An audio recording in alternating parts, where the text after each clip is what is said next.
হাসনাবাদ বিস্ফোরণ কাণ্ডে গ্রেফতার এক পুলিশের হাতে গ্রেফতার বিজেপি নেতা নিমাই দাসের ভাই দিলীপ দাস। এই দিলীপ দাসের বাড়িতেই গতকাল বিস্ফোরণ ঘটে।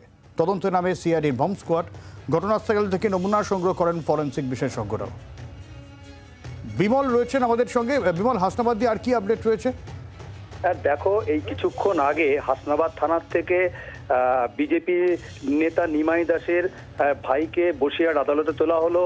আদালতে তোলার সময় আমাদের প্রশ্নের উত্তরে তিনি জানান যে তিনি রাজনীতির শিকার, কারণ যে তিনি যদি বিস্ফোরণী রাখা হবে ওখানে, তাহলে তার স্ত্রী কেন ওই রান্নাঘরের মধ্যে যাবে, এবং সামান্য আহত হয়েছে। যদিও কোনো কিছু বোমা রাখা হয় সেটা লুকিয়ে রাখা হয়েছিল বলে জানান।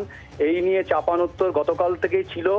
এই ব্যাপারে বসিরহাট জেলা পুলিশ রাতেই বোম স্কোয়াড নিয়ে এসেছিল সিআইডির, এবং ফরেনসিক বিশেষজ্ঞ নিয়ে আসা হয়। তাতে ওখানে বোম যে ছিল সেটা তারা জানতে পারে। এরপরেই তাকে জেরা করে রাতের বেলা এই দিলীপ দাসকে, যে বাড়ির মালিক, তাকে গ্রেপ্তার করা হয়। আজকে 7 দিনের পুলিশি হেফাজত চেয়ে বসিরহাটে আদালতে তোলা হয়েছে। বাংলার আওয়াজ, বাঙালির আবেগ, জি 24 ঘন্টা।